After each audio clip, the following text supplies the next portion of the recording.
Well, hello everybody, good to see you.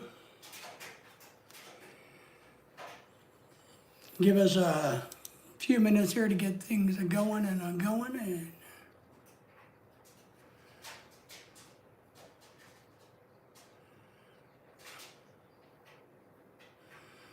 we'll give some time for people to get in here tonight. But thank y'all for joining me if you're catching this on the recap. I am David, and welcome to the show. We are the Philippine American couple, the adventures of the Philippine American couple. I am the leader of the pack, whether anybody likes it or not. I hope everybody can hear me well tonight. Ken's in the house, Pat's in the house.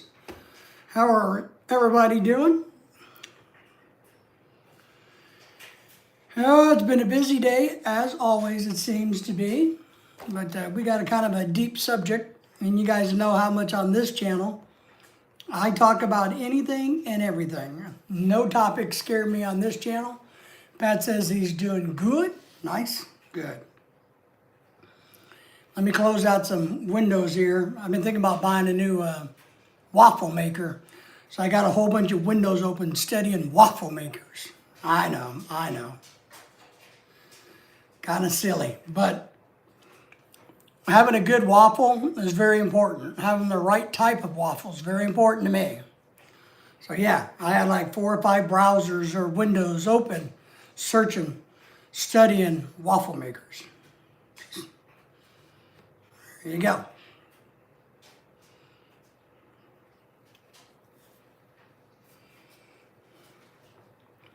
Pat says he's doing good. I talked to Pat earlier. Pat says he just got back from the doctor and things aren't great, but things aren't bad, right, Pat?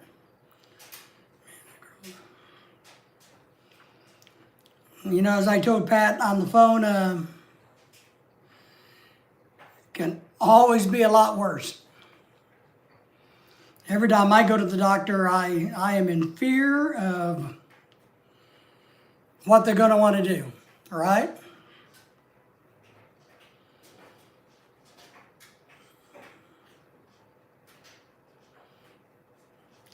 I'm trying to get us pulled up on the iPad. There we go. So I can read the chat in case I need to over here. So, Tim is in the house. Tim, how are you? Good evening. There we go. I hate how YouTube is doing some of these. They're putting ads above the chat. And so now you kind of got to scroll up to see the chat. So, everybody say hello to each other, by the way. Tim, how are you? How's things in the Philippines? Things are pretty good here in America. They're quiet, which is good. Quiet is good, I think. In America, it's fairly quiet. We have a lot of bad weather up northeast, but then again, none of us in the south care about the northeast, so who cares? But Pat says, good to see you. How you feeling? How's your air quality there in the Philippines today? We,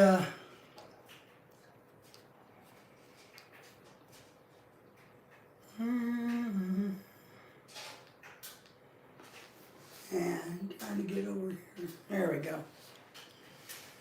Good to see ya. Good to see you all. Yeah, I wanted to do kind of a...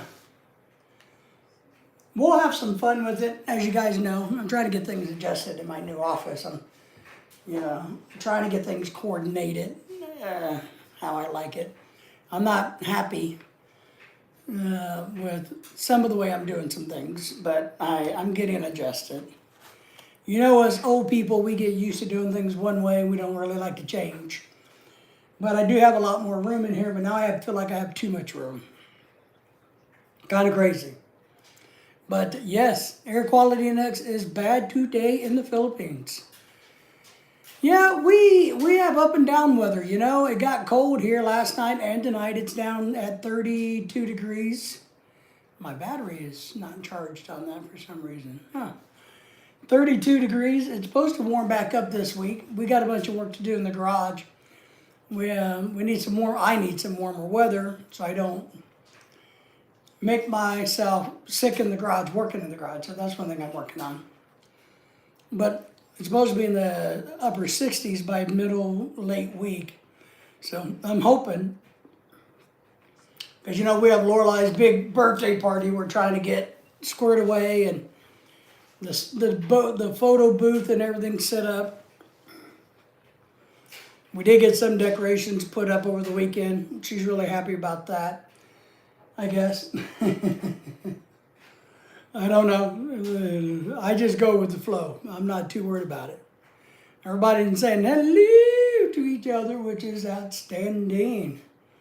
But other than that, not too much going on here. Why in the hell is that not working? Oh, sometimes I'm not very bright. You guys know this, right? Sometimes, not every day, not all the time, but sometimes, I've been trying to figure out why my battery pack is not staying on for the last, I don't know, 10 minutes, 15 minutes. I turn it on, and I go to look at it, and it's turned off. And I got frustrated, and I go, why? So I finally picked it up, and I figured out why it's not staying on. It's because it's not attached to anything. It only stays on if you have it plugged in. There you go. Sometimes you just kind of got to wonder about these things. Or wonder about the people operating these things, which I guess technically would be me. So, but yeah, there was a YouTuber who died recently, which brought up this topic we're going to talk about today, which, and I got a bunch of resources pulled up for people. Tim's saying, hello, Ken. So, because I know a lot of us struggle with mental health issues, whether it's PTSD, depression, anxiety, you name it. There's a lot of different triggers for people, a lot of causes for people. I was pretty healthy mentally until my coma. My coma drove me into some trauma without more than you can imagine. So it drove me down some dark roads myself. I still suffer from recurring flashbacks, nightmares, night terrors, all of that from the coma that I was in. So I do have some experience in this and dealing with others. And so I feel like I may not be a book expert, but I'm a life expert. Now, Dennis says, which I enjoy. Dennis says that, because I laugh and joke that I can be your, what do we call this? Your virtual life coach. And Dennis jokes and says, well, more like virtual death coach. So yes, I can be your coach in life and in death. So thank you all for the thumbs up, by the way. If you haven't given us that, double tap your screen or your button on your computer, whatever you got to do. Shout out to the world that we're live and we're here for you guys. So, yeah, I've experienced death, myself, personally, I've died, but I've also gone through the hospice programs of people. I've experienced, the suicide route, the murder route, I've been there, kind of done that in a lot of different areas. Yeah, Tim says people with mental health problems will not be able to find good mental health care in the Philippines. I would agree with you, Tim, and here's the question. And it's not just the Philippines, right? But the question I have is why? And what we have to look at, like the Philippines and other third world or developing nations, whatever you want to call them. A lot of people get offended when somebody says the Philippines is a third world nation. So now we use a politically correct term called developing nation, whatever. And I heard that people with diabetes should not go there to live as well. Diabetes? Yeah, there's a lot of people that shouldn't live in the Philippines, Ken. There's a lot of people. And I've talked a lot about that. But why can't you get mental health services in the Philippines? Is it a first world problem? Is mental health issues a first world problem, so to speak? Are people that have a lot the only people that suffer mental health issues? Or are you, if you're living in poverty and you know nothing out of the basic standards, shelter and food, do you have mental health issues or do you not? Of course you do. Of course you do. It may be different degrees, different issues, different topics, right? So maybe here you lose your job and you lose your $4 million house, you lose all your cars, your wife divorces, you take all whatever. In the Philippines, you're homeless also, but it's a different strategy or lifestyle, so to speak. So I do believe Tim is right. I think if you struggle mental health wise, the Philippines is not a great place for you to be unless, because I know a gentleman that I respect highly. He's in the Philippines. He's retired military. He's got a great situation in the Philippines. And the Philippines works best for him mental health because his issues are he can't stand to be around chaoticness, drama, and struggles. And he doesn't have to struggle in the Philippines. He has a good family unit. They live in a province way out somewhere. They got their own little thing happening. He has his own bubble. So he's created his own safe zone in the Philippines, and that works for him versus living in the United States, which he doesn't have a safe zone. Pat says, that's right, I agree. There are various psychologists on Luzerne. Yeah, but so Tim, I guess to kind of go further with that, why are there so few? Do they not think mental health is a recognized disorder? Do they just think everybody's poor and struggling and in poverty and sad and depressed because all we have is a tin roof over our heads and all we do is get to eat rice and fish? So do they think that's being the way, or do Filipinos and other third world countries, the people that live in developing nations, do they not have the same depression and effects that happen to people that have a lot more? And I really, and those are questions I have. I don't have answers. Only 3 that specializes in PTSD. Yeah, I believe that. But why is there only 3? Kuya is in the house. Kuya Storm is in the house. Yes. Our friend and fellow YouTuber is no longer with us, which is a sad. We're not going to talk details on his no longer being here, his death, because I think it's rude. We're not going to talk details, but we can talk about it and talk around it and talk about the mental health issues that may have and contributed to it. So, but everybody said hello to Kuya Storm. We appreciate him. He's a great follower. So it's kind of like, do they not believe that mental health issues are important in the Philippines? Or is it the fact that being treated for mental health issues in the Philippines or another developing nation would be considered a luxury? It's kind of like, I think of the 30s and the 40s and the 50s here, when all of this is developing in America, it was a luxury for the woman to get to go to counseling. And sometimes it was because the woman was bad, the rich husband would make the wife go to counseling to be a better wife. You know what I mean? Hello, Pat. Hello, everybody. You saying good? You guys say hello to each other and thumbs up. So,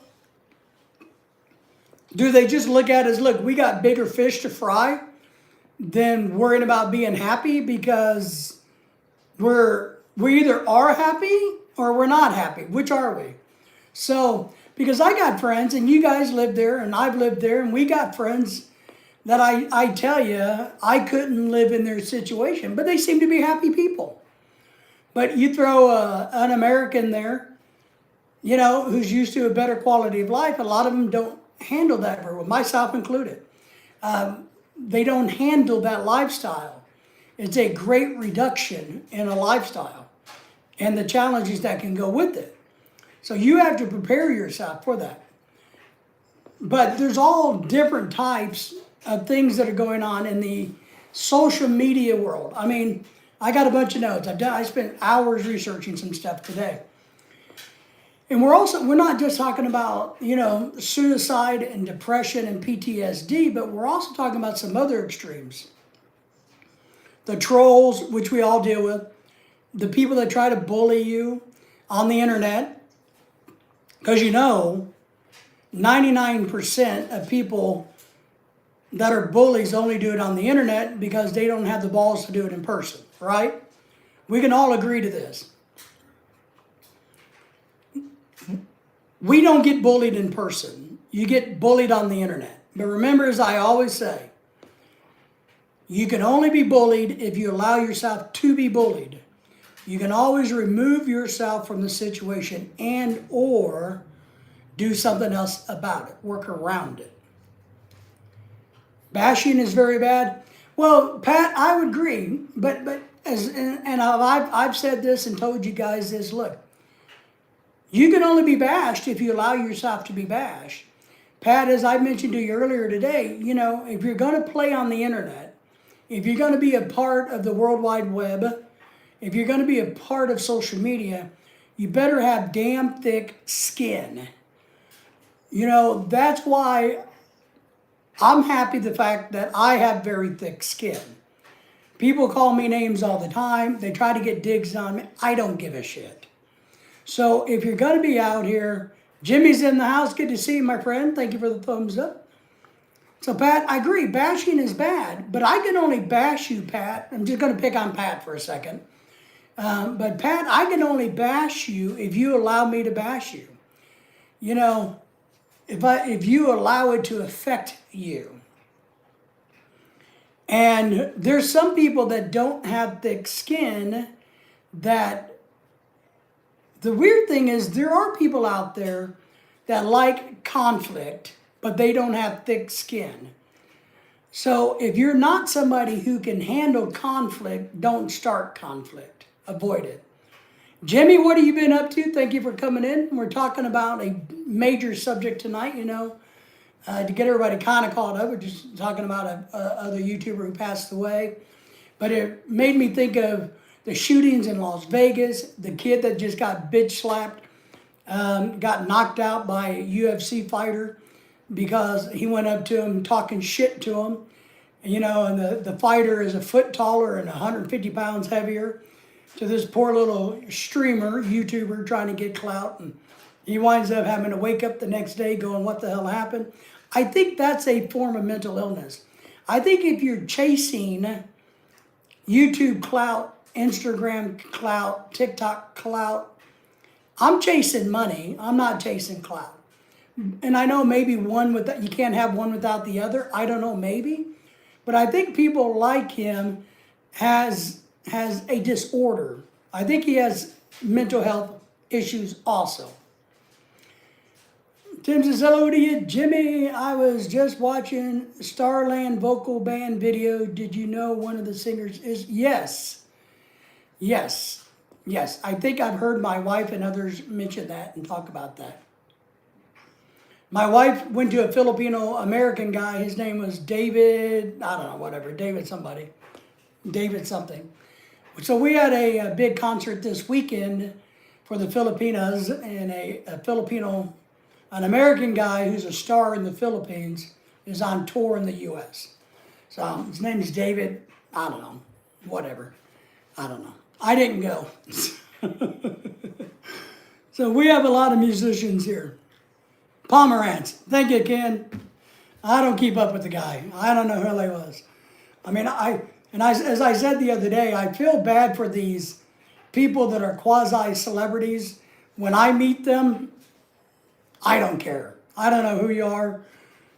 You're no better than I am. And that has served me well throughout my life, meeting corporate CEOs and politicians. I just treat them like they're my next door neighbor. Like they're no better than me. So I probably don't do good. When people, and I'm not saying he is, I don't know the guy, but I've ran into people that thought, hey, I'm better than you because I'm a quasi-celebrity, so you need to kind of, kiss my ass. Yeah, that doesn't work for me. Yeah, I saw that live. Yeah, Lorelai did a live video at the concert, a short one. which is good. I love it that Lorelai can go and have a good time and embrace the culture. One of the things I tell a lot of expats, a lot of men, you need to keep your wife immersed into the Philippine culture in America. You got to keep them immersed into it. If you take them out of the Philippine culture, you make them Americanized 10 times faster, and that's a bad thing. And we're going to be discussing westernization and Americanization of foreign women here really soon. I'm working on a project. So, but I was thinking this weekend or this last week that this little 5'2", 100-pound guy walking up to some 6'2" guy, telling him that I'll smack you or whoop your ass. Yeah, come on. You got to have a mental illness. You got to have something wrong with yourself. Absolutely never forget where you come from. Well, Jimmy, the problem is they forget where they come from. They get a taste of the good life, and all of a sudden, they forget where they're coming from. I think it's part of our obligation to remind them where they come from, or it's going to turn out bad for your relationship. So, and that falls into the mental health categories that we kind of talking about. Keeping your marriage happy and healthy. I am one of these people that don't believe a happy wife is a happy life. I think that's bullshit. I think in any relationship, if you got to make one person happy to make the other person happy, I think that's a bad relationship. I don't buy into that. You know what I mean? I just don't think that's right. It has to be 50-50. It has to be a balance. And we have to find balance in our lives. We do.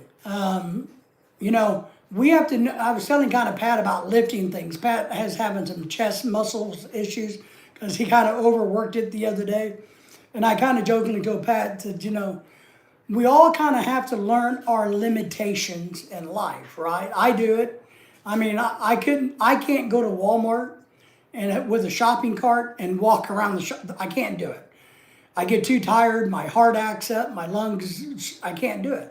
So I know my limitations, right?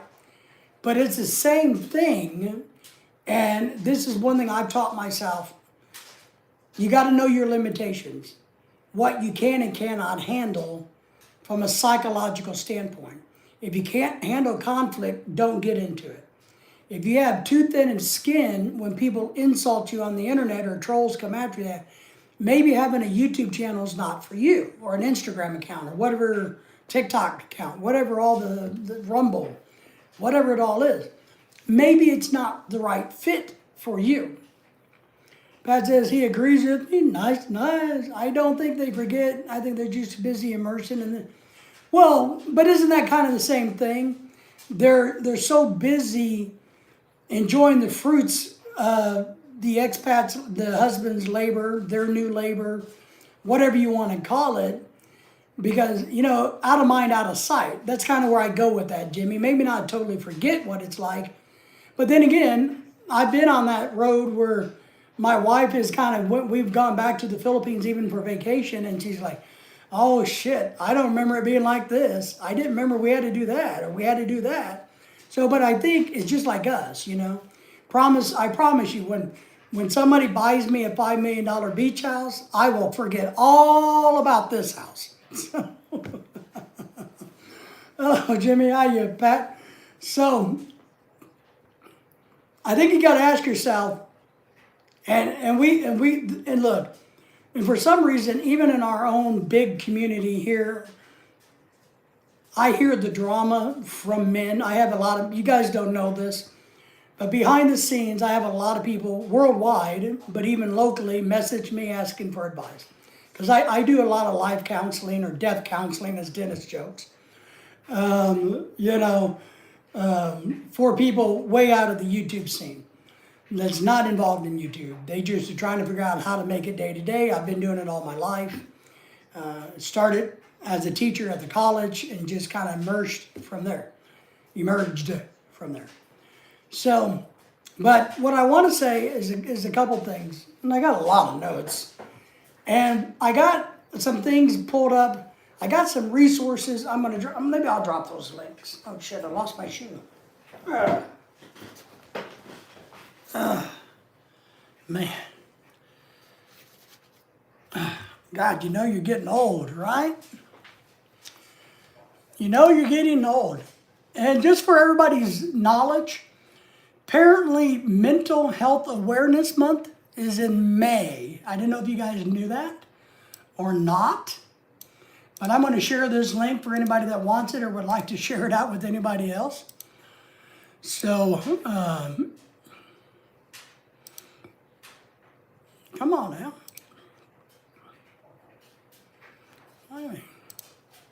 Don't you know how to use my own damn computer? Is that what I'm doing? How come I don't know how to do things? Oh, I did it twice. All right. So there's a link to the Mental Health Awareness Month, the website. A lot of great information that maybe you guys might want to pocket. Just, make note of this as a resource.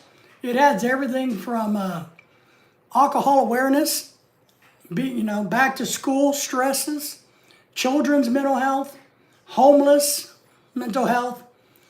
There's a mental health awareness toolkit to help you gauge whether you're sound or not, how you're doing. Prevention, overdose, drugs, recovery, substance disorders, a lot of good information. Suicide prevention awareness, which is extremely important in lieu of what's been going on. So a lot of good tools there. They're all web-based. You can access them from the Philippines, I'm sure. And then, of course, I'm going to drop this other link over here, which is to the suicide prevention group. Let me just put this out here real quick, guys. So this is for your suicide prevention. There's a lot of same great information on that, but it's more focused on the suicide. Jimmy says, I can't relate to people with mental issues. I chalk it down as just being weak. I know that's part of the, Jimmy, I'm gonna beat up on you a tiny bit because I have to disagree with you. Cricket's in the house. Hey, Cricket, how are you? We haven't seen you in 482 days and 38 seconds. How are you, Cricket? So everybody's hello to Cricket. I don't think it's I think the old school way of talking, and I know you're ancient, is thinking it is a weakness. And I used to kind of believe the same thing, like suck it up, buttercup. And I do think there's a lot of things that we can suck it up, buttercup type of things. I really do. Until I went through the coma and died and all that other crap I came through, it's because I'm a very strong person mentally, psychologically, physically, always have been. I'm not a nice guy. I'm not one of those weak people. So I used to kind of agree with that. I do think the accent. Jimmy, we are not weak. I have gone through a lot, Tim says.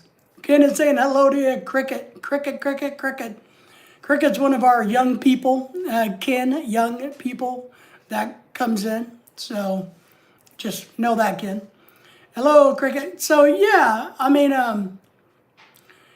don't know, because I've known people, and I've known military people that have seen way worse shit than I've ever could imagined. I've known police officers who've shot and killed, and I think I don't know how to describe it,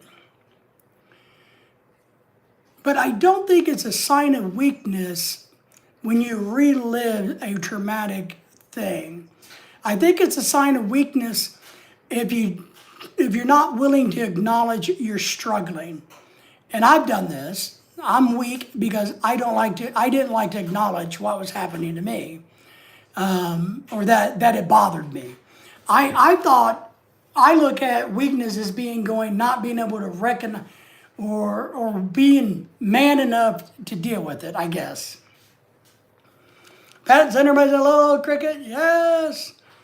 Well, yeah, and Jimmy, and maybe that's the key. Maybe you've been blessed enough not to have to go through certain scenarios that would challenge your mind because as somebody who has studied, and this is long before my coma and the trauma that I went through being tortured and beaten in my coma for 10 months happened. I studied human behavior because I always found it fascinating.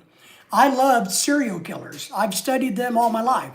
I used to be an expert, but my brain is a little squishy now, and there's a lot of information that went out the window. There's my window, by the way. Went out the window after my coma or during my coma. And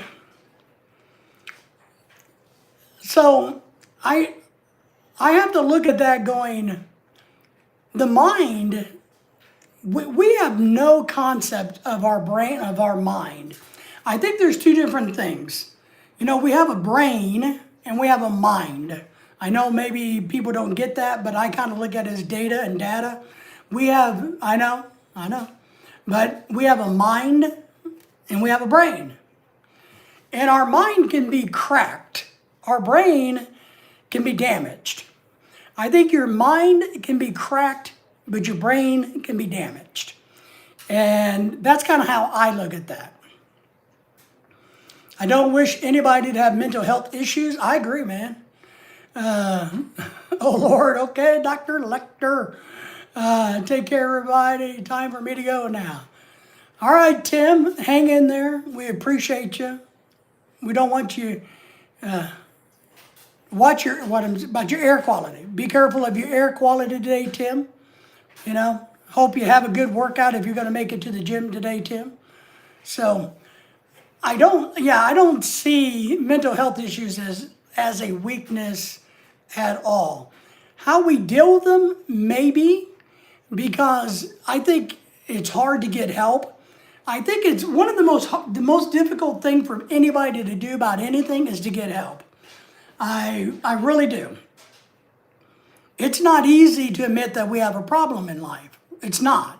Whether it's alcohol, drugs, our own mental health, anything like that, right? So it's hard to seek help. It's hard to admit that we might need somebody to help us through a process, which is kind of funny because if we need somebody to help us move a refrigerator, we'll call somebody to come help us move a refrigerator.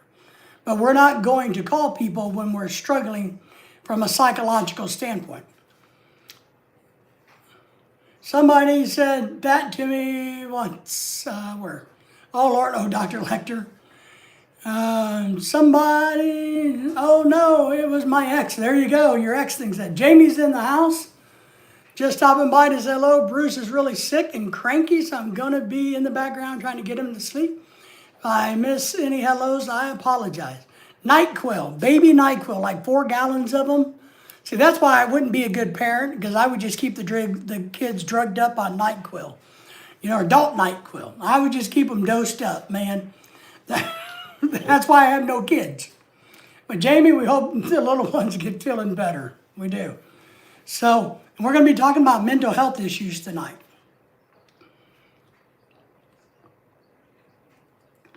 David is back in the house saying, I finally got over my cold and doing great. Nice. And I think one thing we have to understand about mental health issues is one shoe doesn't fit all, so to speak. I can be an alcoholic, somebody else can be an alcoholic. Their alcoholism could affect them 10 times worse than it could affect me, whatever it may be. My depression could be way worse than somebody else's depression. My suicidal thoughts could be rampant and vivid, and another person's could be fleeting. So one stick doesn't beat them all, so to speak. Yeah, maybe that's it. I just have to have an admit. Yeah. Jamie says, Ken says, let me find David over my code. Hey, Ken, how are you? Welcome, take care. Oh, anytime, Jamie. Very true, David says. David likes to agree with me because he knows I'm the smartest, most handsomest, person on the internet. Right, David? Come on, David, So, and everybody that agrees with me happens to be the second smartest, person on the internet. So there you go. But I was talking to some people today away from the internet that you have to do what's best for you mentally. And sometimes it's not being on the internet, it's stepping away from this psychotic chaos that the internet, social media is not reality, all right? And I'm going to give you a little bit of examples. It's kind of like, and my wife didn't claim to be, or claim this as hers, but over the weekend, as I told you about a week or so ago, we have some friends that bought a Maybach. It's a $250,000 car. That's them. We're poor, they are not. But my wife got to ride in it this weekend and got to take a bunch of videos with it. And she put it on social media, which is fine, but she never said it was hers, which she knows it's not. But some people may assume that she now has a Maybach. We don't. Perception is not reality on the internet, social media. So someone might look at that don't know any better, doesn't read the disclaimer, and think, oh, this. Well, but that's not reality. And that's what happens a lot. There's a lot of people out there on the internet talking trash, talking shit, talking this, talking that. What do they call it? Flexing. Like you see all of these streamers who is trying to, be in front of mansions and houses and they're renting them, or they're an Airbnb and they're trying to say it's theirs. That's not reality either. See what I mean? Sure, that's right on. Hello, Brother David Gold. Good to see ya. So, I want everybody to be aware. My advice, because whether you want it or not, is not to take this internet crap serious. The only thing, got to remember, everything you see and hear on the internet is 1,000% true and accurate. It's not. The internet, social media, is the biggest lying, cheating platform there is in the history of the world. That's what this is. This is fake. This is first date behavior. Or it's the last date behavior. So people behave really cool. They put on their nice clothes. They clean up like me. I got a nice shirt on. I will actually behave here on the internet for a couple of hours. So we're dating. I got to be nice to you to get you to like me, to make you think I'm somebody that I'm not. Right?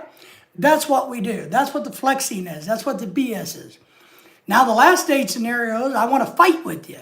I want to argue with you. I want to call you names, make fun of you, tell you, no, your point of view is wrong. It's bad. My point of view is better than yours.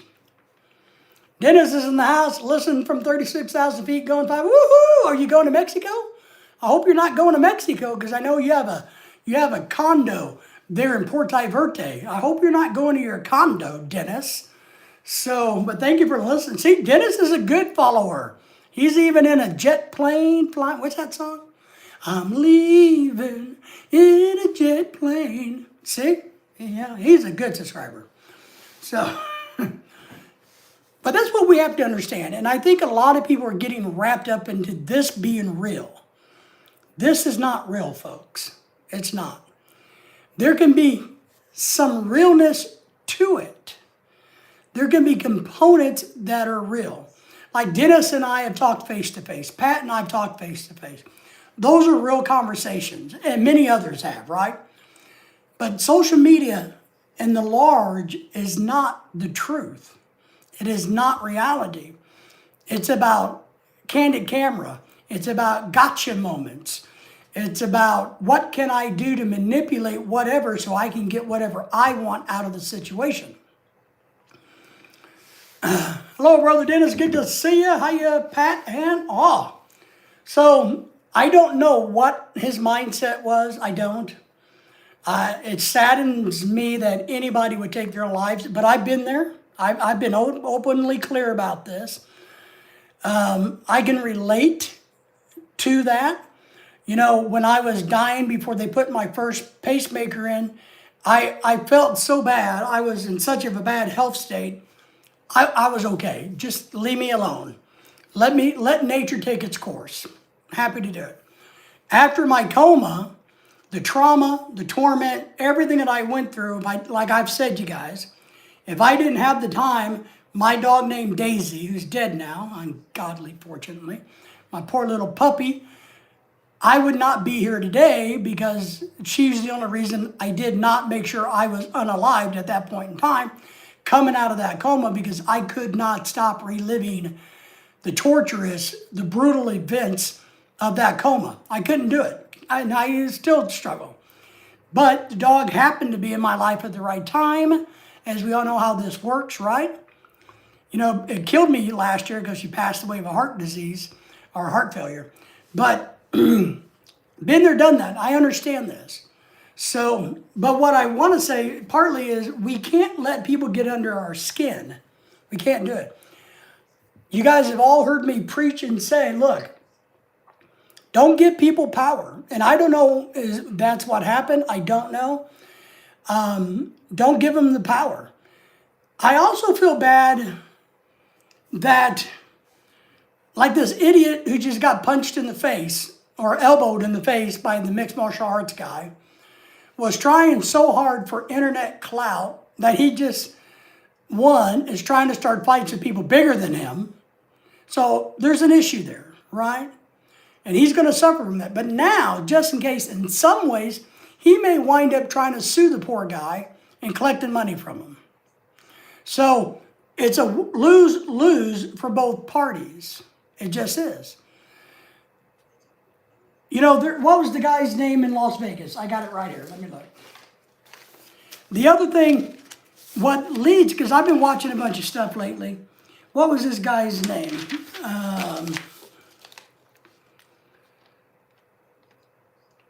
Fanny da Legend in Las Vegas was shot and killed along with this woman, I guess, a couple years ago, last year, by another YouTuber. They were having a YouTube turf war in Las Vegas, you know, and wind up meeting up on the street, and one of them, or two of them died, and the other one's in prison. Why? And this is what I want to say about the Philippines. Why are you people arguing and fighting over the Philippines? Why? Why are you arguing and fighting over the Philippines? I don't understand that. I see it on the channels that have 100,000, 130,000 subscribers, how they make fun of other channels. Why? I see it with small channels, 2,000, 3,000 subscribers, fighting in the Philippines.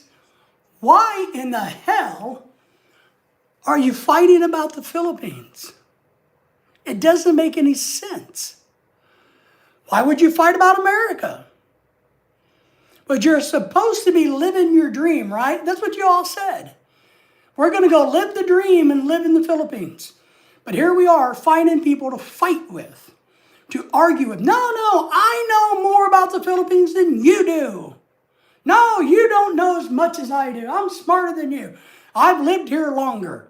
My wife is this. We have that. We have land. We have mango trees. We have pineapples growing out of our hats. Nobody gives a shit. But you people are fighting over the freaking Philippines. Stop it. It's the stupidest thing that I have seen on the internet. People fighting over the Philippines. No, I know more. I've been here longer. No. Expats need to listen to me because I know everything. Kiss off, right? And if you're the type of personality that needs to hang your hat in that, then don't do it. You need to look at yourself and go, why is it that I want to engage in this petty bargaining, barter bullshit with other channels? Why do I want to do this? Why? What am I getting out of it? Are you so bored in life living in the Philippines that you have nothing better to do? Well, then maybe you shouldn't live in the Philippines. I found the Philippines the year we were there as boring as hell. It's one of the most boring places on the planet. Boring. I mean, I guess, and I've told people this, so I mince no words. And if you get offended, you get offended. If you're really truly happy in the Philippines, if and there are a lot of people that like the simplicity of the Philippines. And that's what you have to have. You have to have the mentality to be happy in the Philippines of liking simplicity. That's what you got to have. If you like things more complicated, I guess, or you like to think and be more active, more proactive, use your brain more, be more out there, then maybe the Philippines isn't good for you because you can't do a lot of that in a foreign country. In a foreign country, we have to sit back and kind of let that foreign country do what the foreign country does. Jimmy says, that's right. Nobody gives a shit. Yeah. So we have to understand our environment. And there's YouTubers out there that do nothing but want to try to fight with Filipinas on their channels. Or I don't get it. So does anybody have an answer for me? Why in the hell are people doing this? Because what are you going to get out of it? What are you going to change the Philippines? No. Are you just getting your ego boosted? Because now you got 20 people that follow you that go, gee, yes, you're my Philippine expert. Woohoo! Really? And you're excited about that? That's what makes you feel good every day? Going, woohoo! I'm from England and I live in the Philippines and I got 20 people thinking I'm God's gift to freaking Philippines. Woohoo! What that means to me is you're pathetic. When you got to get validation from people that you personally don't know about a subject that everybody knows, that you can look everywhere on the internet and find out anything you want to find out, if you got to get your validation from that, then that's pretty pathetic. Maybe I'm pathetic because I'm just on here saying, give me money. I need to buy my wife a house. There you go. So we got to think about this. And what I want you guys to do, and I ask this, and I know a lot of you people don't like what I'm saying, and you think I'm a hard ass, and I'm okay with that. Remember, if you don't like my channel, you don't got to follow me. Nobody has to follow me except for Dennis. Dennis is the only one. I know he's flying his jet plane to Mexico, but he still has to follow me. But what I want you guys to do, and I've been trying to say this for years, I think it's important for men like us, because we're all men, except for Jamie, who's a lady, and maybe other ladies hiding in the background. So what I want us men to do, and this is what I'm trying to do with this live stream, and I know a lot of people's not going to like this, I want you guys to step up to the plate and call a spade a spade. I want you to tell these other stupid channels that you follow, when they're starting the shit, don't do it. Why are you wasting your time fighting with another YouTuber? Why don't you just enjoy the environment that you're in? You went there to live a peaceful and happy life with your wife and the kids and the dog and the bird and the plants, whatever it is. You went there to live a happy life. If you're not happy, leave. Why are you making the people around you miserable? Because now look what happened. Now there's another family in the Philippines who's dramatically affected by the latest events. The shooting in Vegas, these YouTubers fighting over who's the best, that's what it was, best YouTuber in Las Vegas. They fought over who's the best YouTuber in Las Vegas. 2 are dead, 1's in prison for life.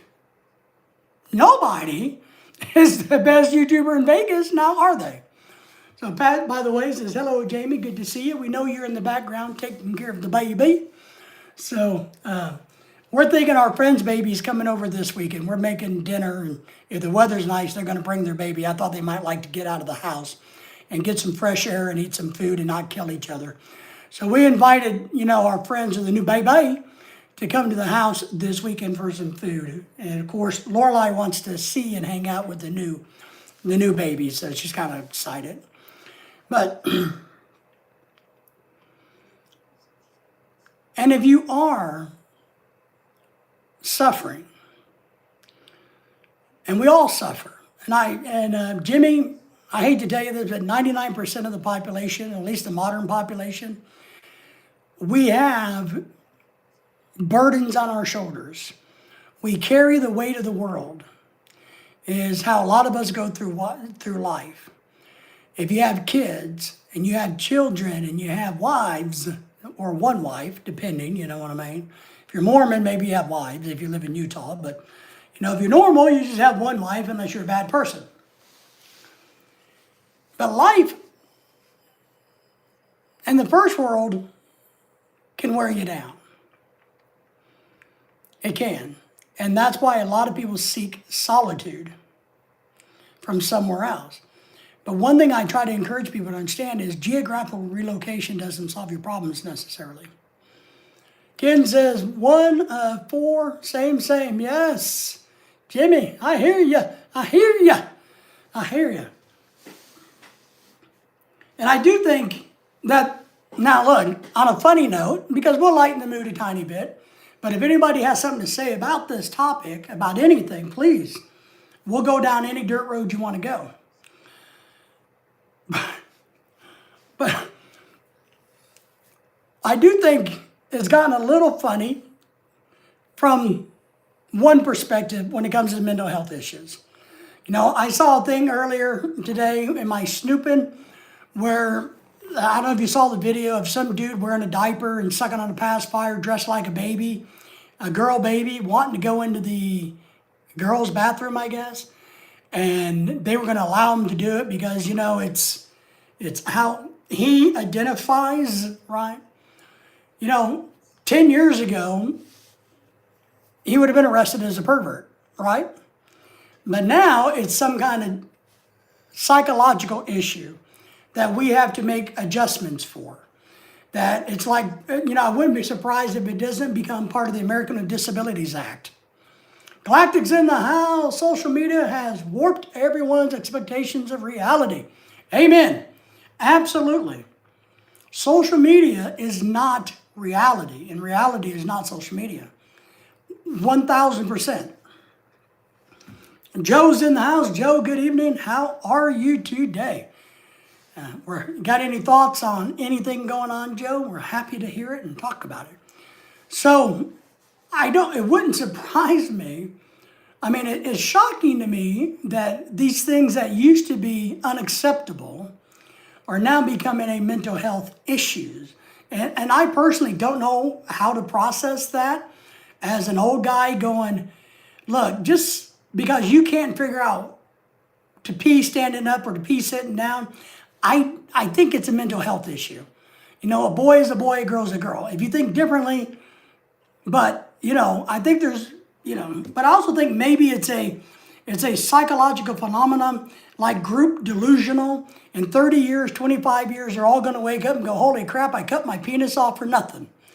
And they're going to go, oh, the delusion's gone. Like they did back in the 80s with the child abuse going on in the daycare centers. How all the daycare centers were molesting children, which was not true.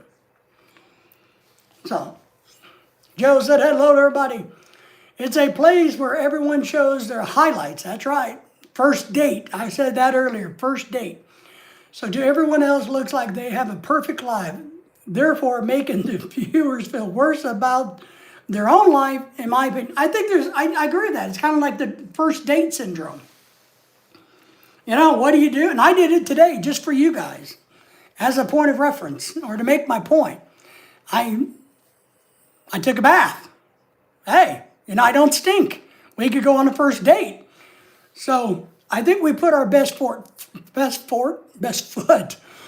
unless you do have a fork, forward on social media, but it's not reality.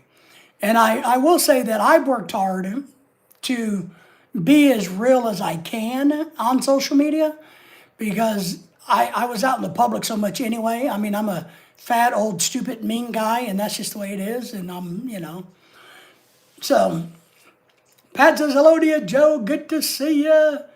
Joe agrees with everything I said. I don't know what part he agrees with, but by golly, we're just going to lump it all together and say he agrees with me. Because anybody that agrees with me is the second smartest person on the internet. So I can't tell you who the smartest is, or, might make me look bad. Might make me look like a bragger. But I really believe what Galactic is saying is the first date syndrome. Facebook pages are the worst. All everybody does is post all the good shit on their Facebook page.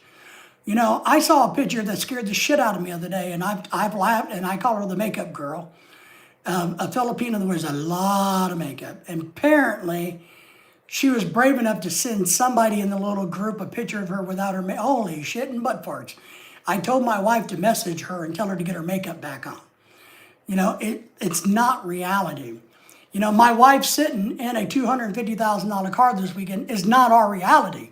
It's reality that we have friends that are filthy rich. We're not. And it's and I can't wait to see the car in person. I really can. I can't wait to go see that freaking thing. I like to drive it. If they'll let me drive it, I want to drive it. But it's not my car. So it is delusional in reality. I agree. Pat says, yes, the younger generation is most affected, but the reality is we all have been affected by it in one way or the other. I agree. I'm not saying that at all, Dave. We all have a lot to get together. Oh, come on, Joe. Hey, lots of people with spouses will come to my birthday. Oh, shit. Everybody says hello to Lorelai. Lorelai is in the chat. You guys all say hello to Lorelai. She is the wife. She is the follower of the pack. I am the leader of the pack. So you guys say hello to Lorelai. She's having her birthday party. She probably wants me to remind you. March the 7th, about 5 o'clock, we are going to live stream it, so you guys can all join us for the fun, the festivities, the games, all of that good stuff. Joe saying hello to you. Pat saying hello to you. It looks like they like to come. Well, yeah, the funny thing is, and Lorelai's right, the Americans I don't like going to other Americans' houses because I think their parties suck. But apparently the Americans like to come to our house because I'm a good host. I make sure they have a lot of food and beer and places to hang out. So, and I did a video about how to host a party as a Filipino husband.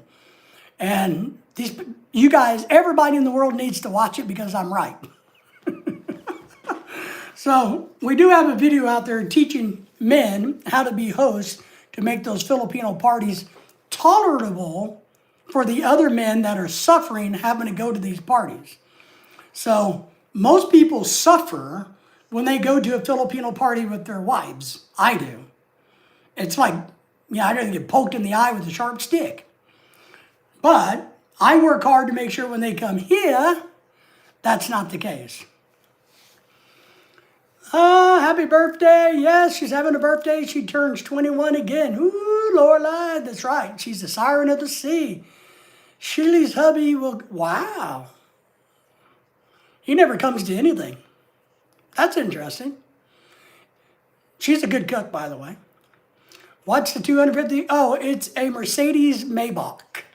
You know what a Maybach is? You guys even have Mercedes in Germany, Europe, anywhere? Do you guys even know what those are? What kind of cars those are? Jimmy likes that. Yay, her husband will come. All right, well, that's good. That's good, I guess. Yay. I think, to be honest, what a lot of them like to do is come and shoot the shit with one another because I make them all talk. I have a policy that when you come to my house, the men have to go and hang out with the other men and talk. I don't abandon guys. Now, there are going to be, and we've talked about this in the past, there are these Filipino husbands that are clingy, that won't leave their wife. Those are creepy men. So if you're the type of husband that when all the girls are eating dinner with each other at the big table, you got to go sit next to your wife at the table of nothing but Filipinas, there's a problem with you. You need to be man enough to leave your wife alone and go hang out with the dudes for 30 minutes and eat. It's okay. Your wife's not going to screw anybody while she's hanging out with a bunch of girls eating freaking food. So there are some creepy men out there that don't get it. Ooh, lovely. I have a BMW Merc. Mercedes is our enemy. Yes. Marla says, I got to go back to work, but thank you all for saying hello and coming to the live stream. I've been making people mad tonight a little bit. Are you guys mad at me? You know, I think I've hurt some feelings. But I try to be honest, straightforward, whether you like it or not. And I'm trying to give everybody some advice, but I'm also trying to, I know a lot of you guys don't need advice from me, but I want to give you a call to action. In lieu of what happened, which I'm not going to tell you, but in lieu of what happened, I don't know what caused that, but if it is what I think it is, it could have been prevented. Obviously, it could have been prevented. So the call to action is when you're at these other live streams, because I know you go to them. I know this isn't the only live stream you come to, which breaks my heart, but I get it. I want you guys to step up to the plate and calm people down. Tell them to quit arguing, quit picking on each other, quit talking shit, quit criticizing or belittling people. And when the trolls come around, maybe, the trolls are looking for a reaction. Don't give it to them. Get them out of there. You got to get a thicker skin. I want you guys to encourage these other people to have a thicker skin when dealing with insults.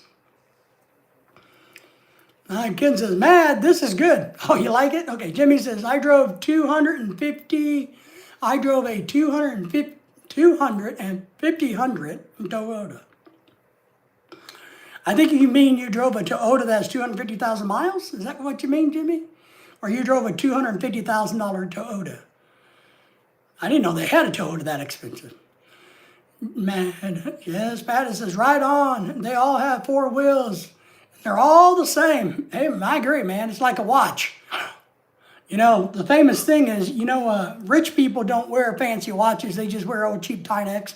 Because, what does a watch do? It tells time. A $10 one can tell time just as well as a $25,000 one. Isn't that right, Galactic? No, that's wrong, Galactic. We love watches.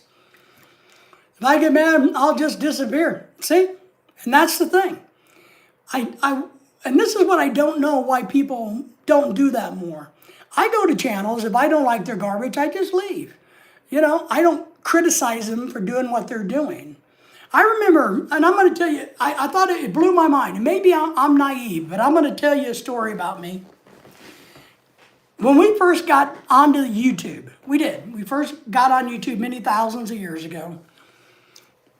I was not very bright, apparently. I went on to a live stream where they were talking about relationships, race issues, men's behavior. I went on there and was, throwing comments, saying this, saying that. Well, then they figured out I was a white guy because apparently it was not a channel for white people. I didn't know.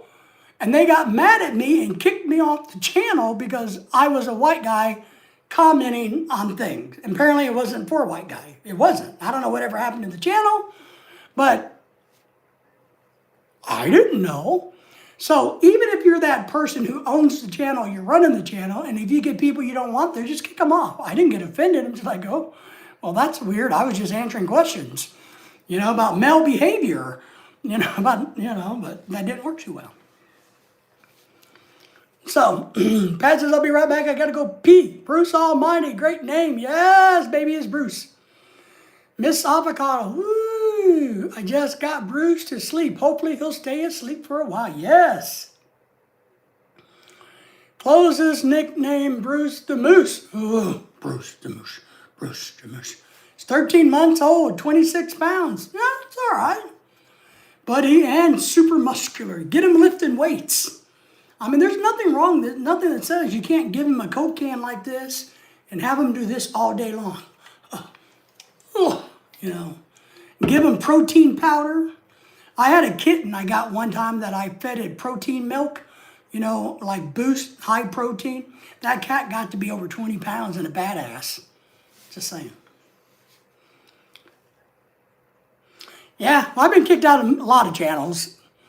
And that's okay. I don't mind. But yeah, they all got pissed when they figured out I was not, or that I was a white guy, and the channel wasn't for white guys. Like, okie dokie. So, like, wait a minute, So, but it was just funny.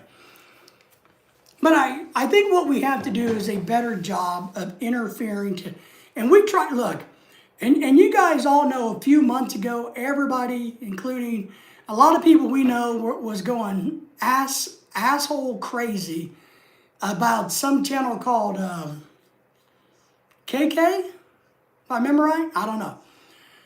Because she said this, he said that. I kept telling Mike and others, why are you people giving this bullshit so much airtime? If you just want to fight so that you can try to get your numbers up, then just say that. Be honest. Say, look, my channel is all about pissing people off so that I can get numbers, like that smelly grandpa guy. That's what he tries to do. But he can't get his numbers up either by being negative. But his channel is just to piss people off. That's what he does. That's his stick. And if you follow him, whatever. But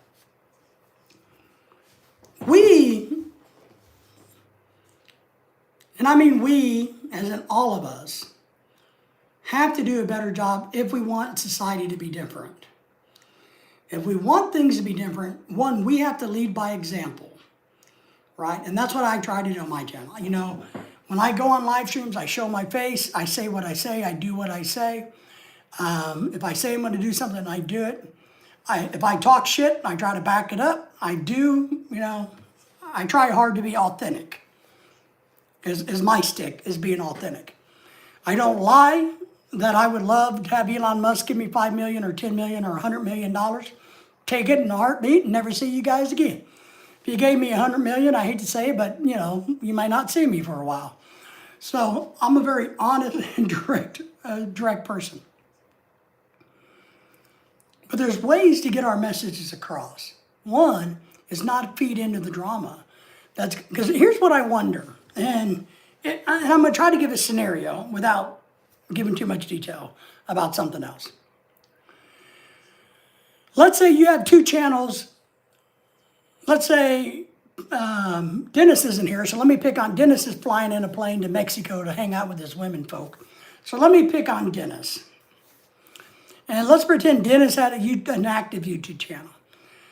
And you got to think about this. If Dennis and I started a pissing contest over who knew more about the babes in Mexico, because he has a condo there and I have a condo there and we have this and we have that, and I go there and he goes there, and he's got pictures of condo women. He's got pictures of Mexican women and I got pictures. And we get in a little bit of pissing contest. And maybe he wins. He gets under my skin, and I go and take my life. Do you think Dennis would be bothered by that? Not Dennis, you know what I mean? So reverse it. If you are the one leading that type of charge, if you're the one who's causing people grief and they do something tragic, can you live with that? Because I think somebody needs to have that heart-to-heart talk with their self. Can they live with what has happened, in part from what most people can tell, in part is their fault? So could you live with that? It all happened on YouTube like last year and the year before. Yeah, well, this one just happened recently, the last few days. So, but it happens on a regular basis, Jamie. It's kind of like, I talked about the Las Vegas thing, the shooting in Vegas, the YouTuber killing the YouTuber because one YouTuber was bigger than the other YouTuber. Or they're fighting over turf in Vegas. Who's the better YouTuber in Vegas? So now one's in jail and the other's dead. Him and his wife is dead. I think they both died. The wife and him died.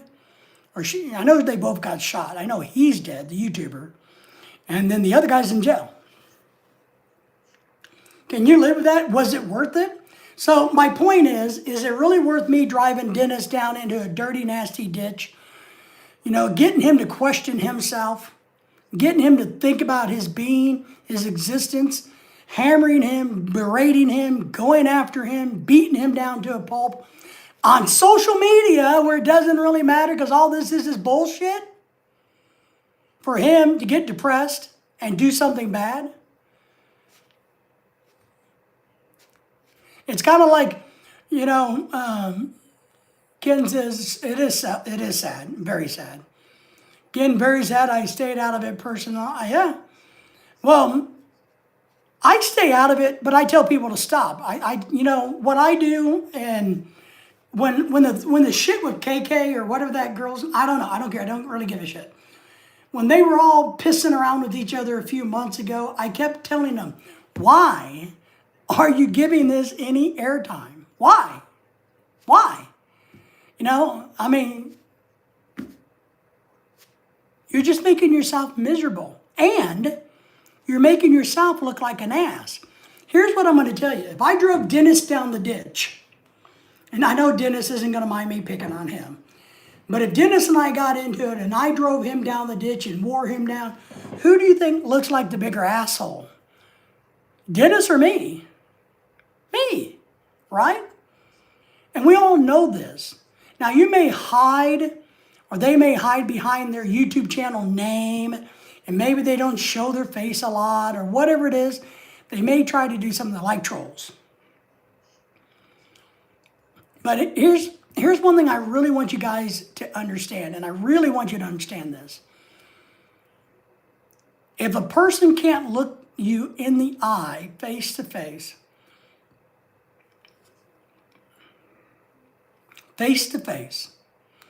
and criticize you and attack you, they're a troll. They're hiding behind their little icon, whatever you want to call it. That's what they're doing. Do not give that any credibility. Do not even take it with a fraction of a grain of salt. Don't do it. It's not worth you getting upset and worrying about somebody who can't even show their effing face on the internet. I want you guys all to understand this. And if a person doesn't have the balls to put their face on the internet and say what they want to say, then what they're saying is worthless. That's how I see it. Because one thing I learned as a teacher, when we started doing online classes, we had a problem with students bullying students in the online classes because they weren't face-to-face with each other. And so we had to switch to this thing where, one, you had to put your real photo, boom, at the start of the class. So we started a new class today. In order for you to officially be enrolled in the class, you had to put a photo of yourself right now, right today, as your icon in the class, along with your name, of course. And it has to be your real name because it's a class. You don't get any other data out there like Social Security or date of birth, but you put your real picture in there. And then we do live events where students have to see each other face to face. That eliminated a lot of the bullying that went on from online classes. We can do the same thing on the internet. If you're not willing to show your face, don't do it. Don't listen to it. Don't validate it. Don't give it any points. Don't give it any of that. There are a lot of us that suffer from different variations and degrees, like Tim, myself. I know there's a lot of military folks that suffer from PTSD from what they went through. A lot of rape victims, domestic violence victims who suffer tremendously that we have no clue about. The big message, I guess, in lieu of some of this is there's a lot of resources. And I put some resources up in the chat. And I'll do it again. Let me do it again. I'm sitting here. Let me copy and paste. If you need resources for yourself and or somebody else you know, here's a link to the suicide prevention website. Has a lot of great e-tools, information that you can use to share with others. And maybe that's what we should do. Maybe you guys would be kind enough to share this with people that are struggling with whatever, drug addiction, sexual addiction, gambling, whatever things are, financial crisis, devastations, So I feel bad for families. Look, we can talk about the Philippines. Look, not only in the Philippines we have somebody take their life, but we also have the trashy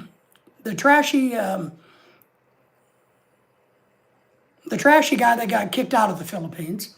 So he gets kicked out of the Philippines because he's a piece of turd, right? He's a big ass turd. But now his family has to suffer. So these the suicides, the murders, the fact that you're doing bad things and getting kicked out of countries. You got to think about how that negatively affects the family that you've created in the Philippines, how that affects people.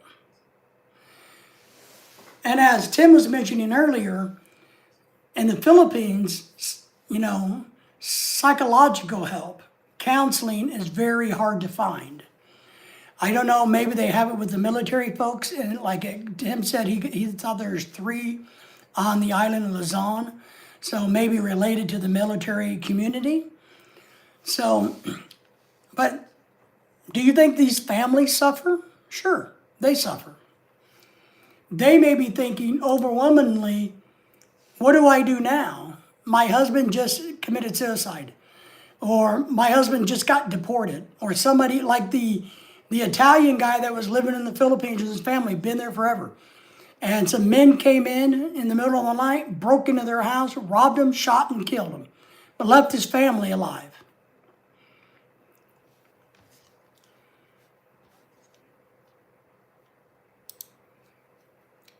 Let me, I'm gonna drop another link. Where did it go? Did I do that one already? I don't know. Let me drop this one.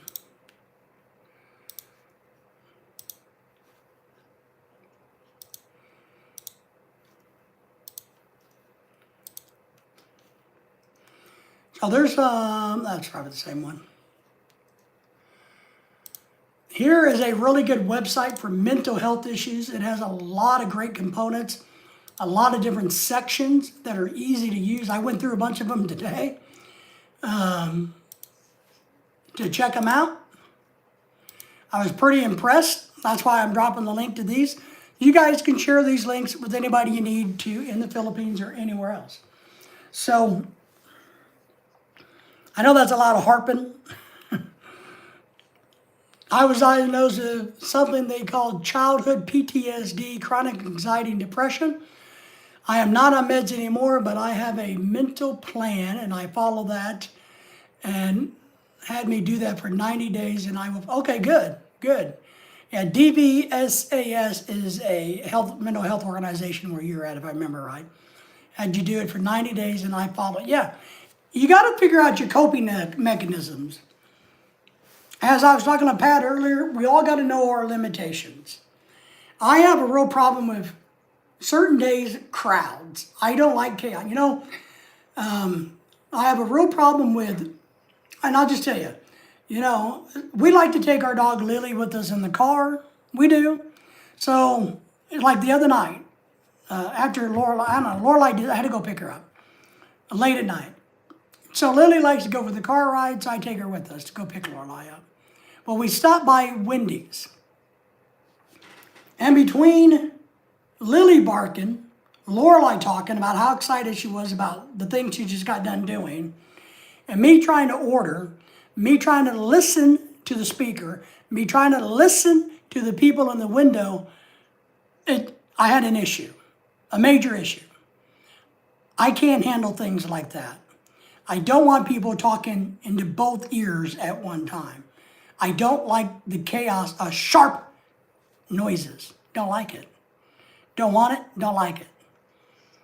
So I have problems with that. So I try really hard to try to avoid those situations, but and Lorelai knows this, but as in the other night, because she was so excited about whatever it was, maybe it was the concert, how great it was and how much fun she had and how, she was a VIP and all this other crap. And Lily, of course, is all excited, smelling hamburgers, thinking, holy shit, we're at the hamburger place, I'm getting a hamburger. Woohoo! And she's going ape shit, and the guy at the window's going ape shit because he saw a dog in the car, and they're talking. So, Jamie, I get it. We have to learn how to function. Walmart does this to me. I'm paranoid in Walmart a lot. I don't like people behind me. Since my coma, I'm not a fan of people. One, I don't want people touching me. So I don't like people at Walmart touching me, and I don't like people behind me. And I have to use a mobility scooter a lot at Walmart, and it drives me absolutely bonkers because people always cut in front of you. Or people try to reach over my shoulder to get something. And it drives me absolutely bonkers, paranoid. I don't like it. I try to minimize it the best I can. But I don't do well with that. If I'm going to go to a zoo where I know there's going to be a lot of people, I try to psychologically prepare myself for what's going to happen. I try to stay away from the crowds, the lines. When we've gone to Disney World, it was a gigantic stress for me all day long because there was nothing but people, noise, line after line to get anything done.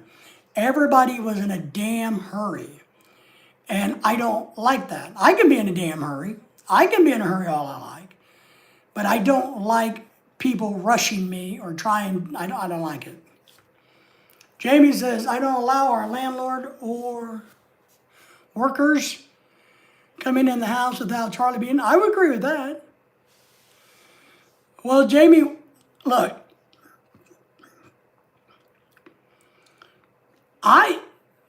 If I was a female, I wouldn't want this either.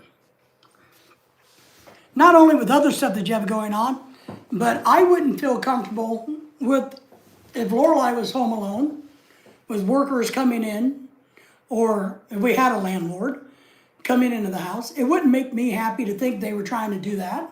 Now, just being a woman, I don't think it's great for females to put themselves in those positions where shit can happen.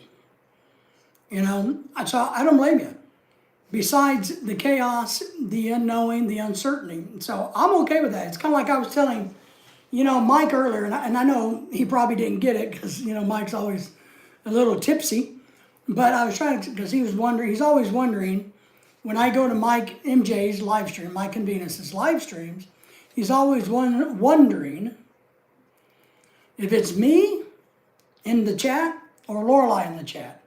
And I tell him all the time it's me because Lorelai, my wife, is not going to go to a male live stream without me knowing about it, without me being around, without her. Like if it was Dennis, because she knows Dennis really well, not a problem. So my wife's just not going to pop into random dudes' live streams. And she doesn't know Mike and Venus that well. She's seen them a few times. They've been on her live streams some. She's been on these. So it's not somebody that she would go and do, because one, she would find it disrespectful probably to our marriage, so to speak. And that's one of the reasons I don't go to female live streams. I don't do it. I mean, there are a few that we know personally that I'll stop in and say hi, like bye. I'll go in and say hi, blah, blah, blah. But the Double Rose twins are the same way. Lorelai loves them to death. Go in and say hi and chat with them for a minute or two, then I get out. I don't hang around and flirt with them, and so it's part of that. So what that leads us down to is, why invite trouble when you don't have to?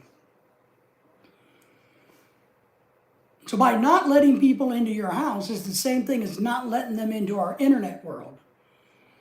If we don't let them into our internet world, we don't have a problem with them doing anything to us.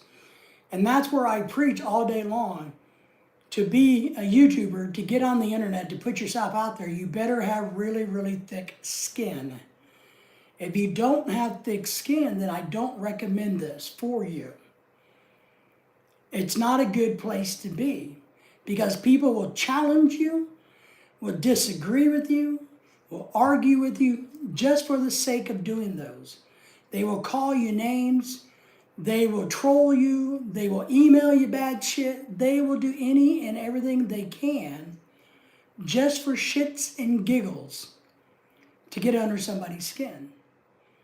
But you're the only one that can allow them to do that. So don't allow them to do that.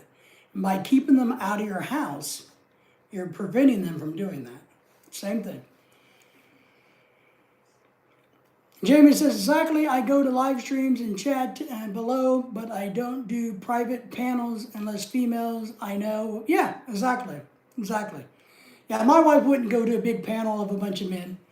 I mean, if like, we know Dennis really well. But yeah, wouldn't do it either. I don't know. So, does anybody else have any thoughts about all of our stuff that we've been talking about? I got a bunch of data I could go over, boring. I could teach you all about crap, but you can go figure that out, your own research. I did a whole bunch of stuff. I was working on a PowerPoint today and I went, forget that.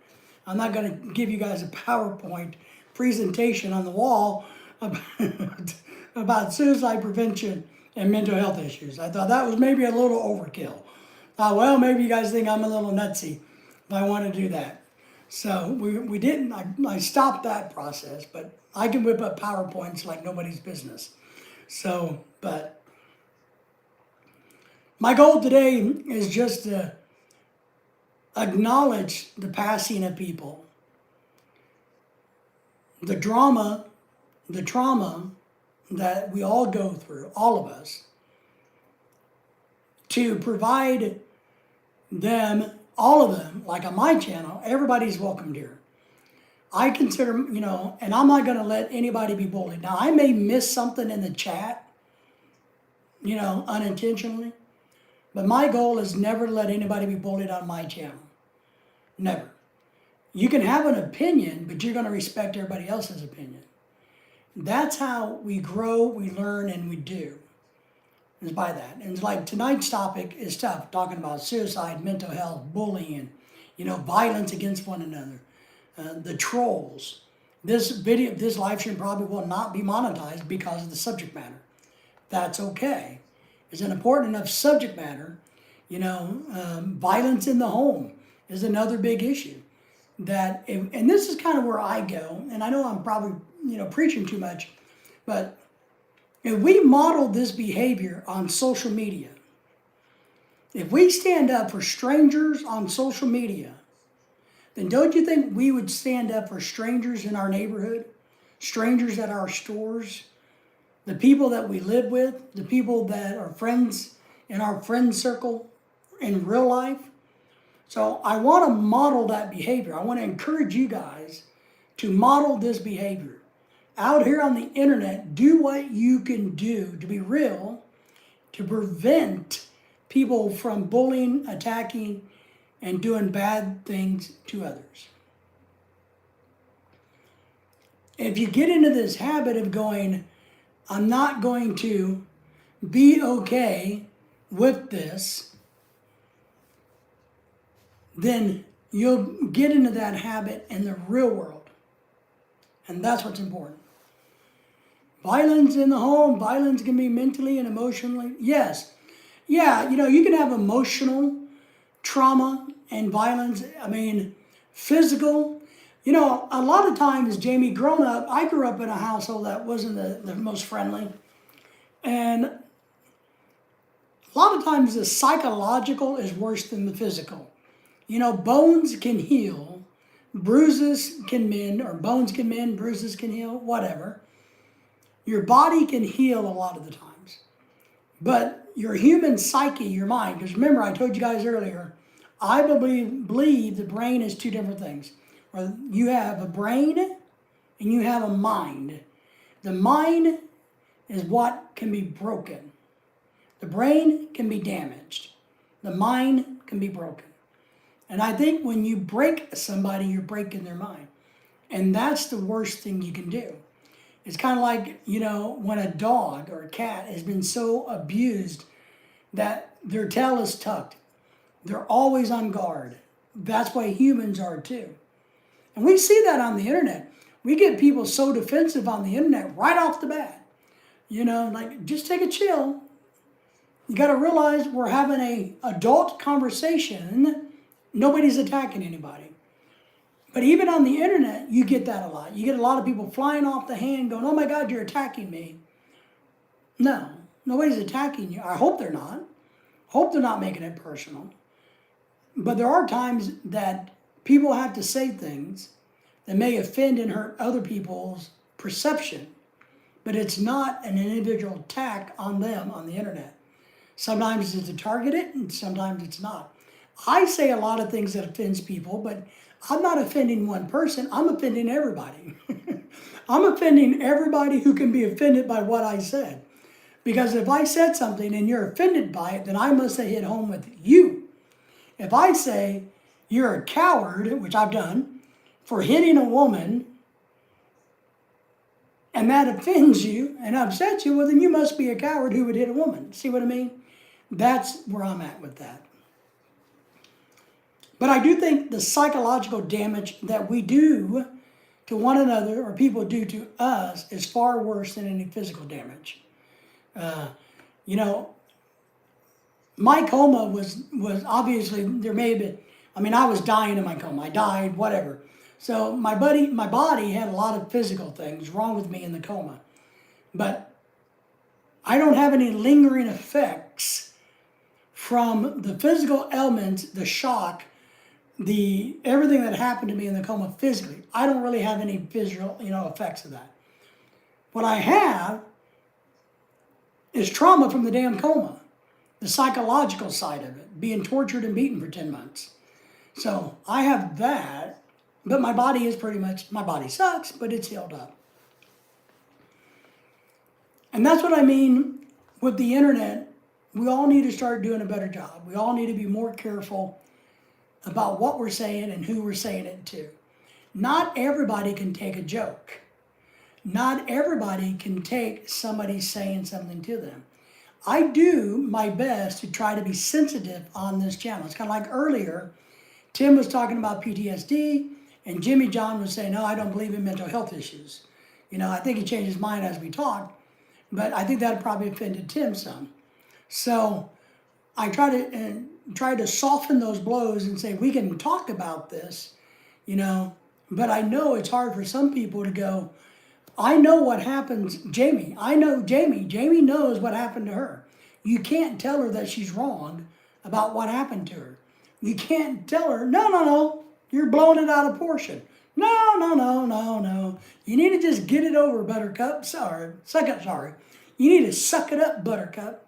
That's not going to work, right? Pat says, I am back in the house again. Pat went to the doctor today. Jamie, if you didn't know, he did go to the doctor. The doctor said he has some bruised ribs, I think is what they said, Pat, right? Because Pat was, Pat, what type of machinery were you using in the kitchen that you hurt yourself?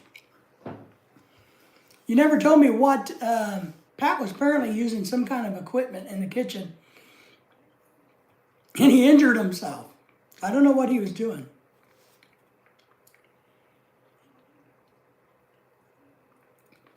We got to work on the menu, thinking of the kitchen, for Lorelai's party. I think we've got a rough plan, but I need to get some things written down.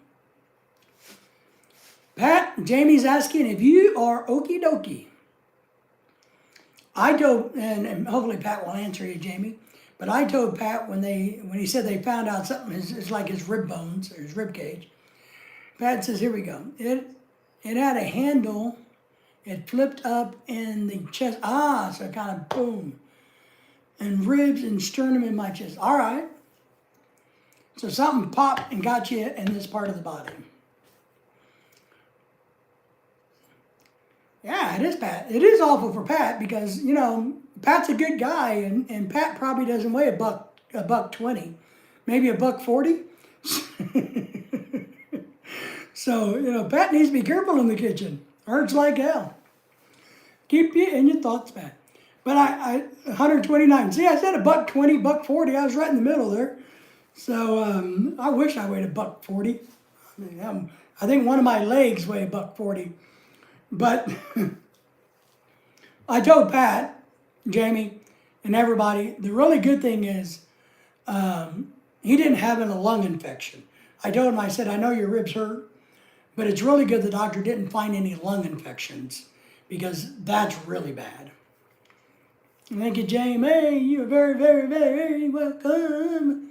So, because it's better to have a little bit of skeleton, pain than having some kind of weird infection. And I've had these. I've actually went through a period in time where I had to give myself. I had, what do they call those things? I had an injection port right here in my neck. I can't remember what they call a PICC line. I think it was called a PICC line. And every 8 hours, I had to give myself this container full of antibiotics, antivirals, because I was so sick. And they were dosing me with this very expensive medicine, and I had to take it every 8 hours, and it had to go directly into my arteries to get into my lungs and my heart and my body. I was so sick. So, telling you, it's always better to have to be a little roughed up on the outside than to be roughed up on the inside. One thing I've learned. That's why I slipped into the coma in the beginning, in the first place, because having heart failure and lungs, but I fell into septic shock. The only thing that kept me alive was the fact I had a pacemaker, and it kept my heart beating. The pacemaker did CPR. Is the only reason I survived that. If I didn't have a pacemaker, Lorelai would have come home and found me dead. So the only thing that kept me alive was the damn pacemaker going boop boop boop boop boop. So it's kind of weird, right? You just never know how things are going to turn out or what you may or may not need. So I don't know, man. We're going to talk about aliens again later in this week. I think I'm done bitching about suicide and all of that crap on the internet. But later this week, I got to get into what's going on with the declassified alien files, so that maybe Friday night or something we can have a conversation about aliens and all of that. So I think that's going to be exciting coming down the road with the release these top secret UFO files. We'll see what happens there. So I don't know. And I think this weekend, Jamie, we're going to have the new baby come over and visit. I think it'll be the first time they'd take it anywhere but a doctor's. Our friends talked to Lorelai today and said the baby is sucking down. They call it mukbang, if I remember right, in the Philippines, where they just gobble, gobble, gobble, eat. I guess their little baby who weighed 5 pounds, 14 ounces, is sucking down milk like it's going out of style. So that's a really good thing. Yes, I heard about that. Let's see if they talk about Area 50. Yeah, I'm going to dive into it this week. I need to do my homework before I talk too much about it, right? So that I can talk somewhat intelligently. But I don't know how much is out there. A lot of it's just going to be BS and speculation. But I think it'd be great. I just wish they would talk about Bigfoot more. So, like I said a while back, I'm telling you guys, all the missing people are being eaten by the aliens. I'm just telling you. The aliens are eating all the people that are being missing. But we'll see. We'll see. Maybe if they release a bunch of stuff, maybe there will be information in there that might help us 100% definitively decide whether we went to the moon or not. You know what I mean? Maybe. I don't know. But I'm looking forward to it. I got to start Googling and digging into it. I don't know how much has been released yet, but I'm looking forward to figuring that out. So I think it'd be fun. And the other thing I got to work on is, now that my wife's big birthday party is coming to an end here in a few weeks, we got your party coming up. But for us, my wife has her 40th birthday party, going to be live streamed on the 7th. But we've been working on this birthday party for probably 6 months, right? Looking at venues, trying to figure out where to hold it, what to do. We decided to have it at our house. Now apparently there's going to be 40 people here. And a lot of people. We're going to have a lot of food. So we're working on all of this, right? We've been working on this. And but we haven't been working on anything else. So I almost feel like it's the end of a semester at school. Usually, when you're a student and a college semester gets over, you take your test and then you don't ever come back to the class. It's kind of like that. I feel like we're going to have her birthday party on a Saturday, clean up on Sunday, and then nothing. Nada. Nothing. It's kind of like biology ends on a Tuesday, you take the test, turn it in, you leave, and you never come back. I'm kind of feeling that way when it comes to what are we going to do for the rest of the year. Like, I don't know what we're going to do for the rest of the year, which is kind of a weird thing. I usually have things in the works, but now I have nothing in the works. So, I don't know. Woohoo! Happy birthday to Mrs. Pack. Yes, she's excited, Jamie. She's crazy. She's excited. James is sending in some beautiful stuff from California. Man, we're gonna have a lot of good food. I got to pick the cake up on that Saturday, and cupcakes and cake. She designed her own cake, and then we have some other desserts coming in special that are related to the Philippine desserts, I think, and a lot of good food. It'll be nice. It'll be nice. I'm still trying to decide what I'm going to do with the live stream. Yeah, she's 40. She turns 40. That's right. 38 and 40. Yep. And our friends that just had the baby, who were in a high risk category or had some issues. She's 35, so she turns 30. They both turn 36 in March. So Lorelai's 40. She's a few years older than they are. So, and they had a baby, and you're having a baby at 38. So, and I've been thinking about getting another dog, but I don't know. I'm debating whether I should get another dog or not. So, but yes, she turns 40.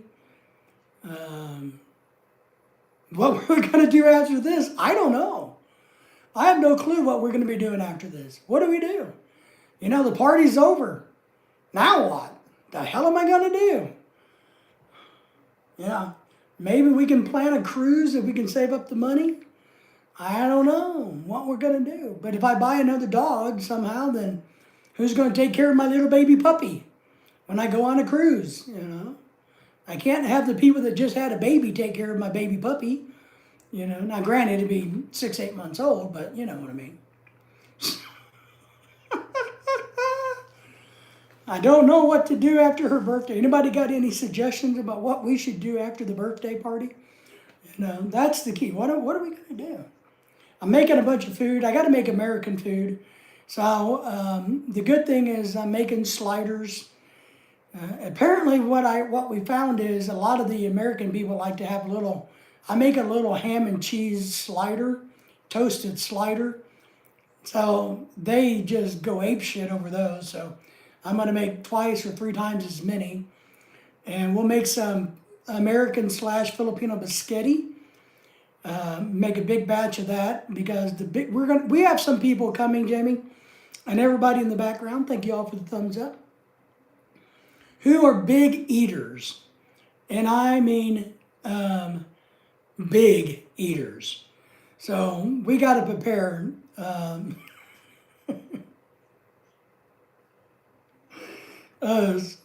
need to prepare. What I hope, and part of it's just kind of funny, Jamie, but we got to kind of control the dessert table to keep some of the people away from the dessert table because, we're going to have multiple fancy desserts for her, the wife, you know what I mean? So I got to kind of keep... Sliders sound so good. Yeah, what I do is, I would like to make them differently, but Lorelai likes them. She says it's easy, but I would like to do them differently.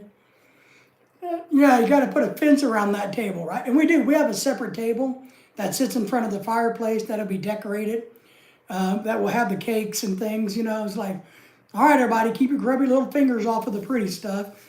And but I was wanting to make some panini press bread, panini sandwiches. So I got a panini press, and I may still do it. Like, no, just make sliders using those Hawaiian buns. I'm not a big fan of the Hawaii. I don't like the taste. I mean, they're okay, but I don't know if anybody likes those Hawaiian buns or rolls. I don't know. They're okay. But what I do is I take ham and I toast them, and then I toast them, and then make a little sandwich. But I thought about making some panini bread or panini sandwiches and using a better quality bread. But then again, Lorelai's, well, these people that are going to be eating these sandwiches don't care what they taste like. They're just going to scarf, they're just going to, because we know who's going to attack. So I'm like, well, okay, maybe you got a point. Maybe I don't need to make fancy, beautiful, little, panini hors d'oeuvre sandwiches that are gourmet sandwiches. Maybe the Hawaiian buns with some cheese and ham will be just good enough. I just ate one plain. Ooh, did you really? So you must like them. I think they're. Pat says, yeah, they're okay. Well, and that's what I mean. I was gonna either do something a little bit, maybe Italian, maybe a meatball slider, one meatball, a little provolone, do something like that, and I may do that because but we got to make ham and cheese because I got a ham that I need to use a brand new ham in the freezer, and we don't eat ham, so I'm gonna take it out, thaw it, chop it up, and make little sandwiches. So I got to use that. They're good on the tummy when you have morning sickness or nighttime sickness.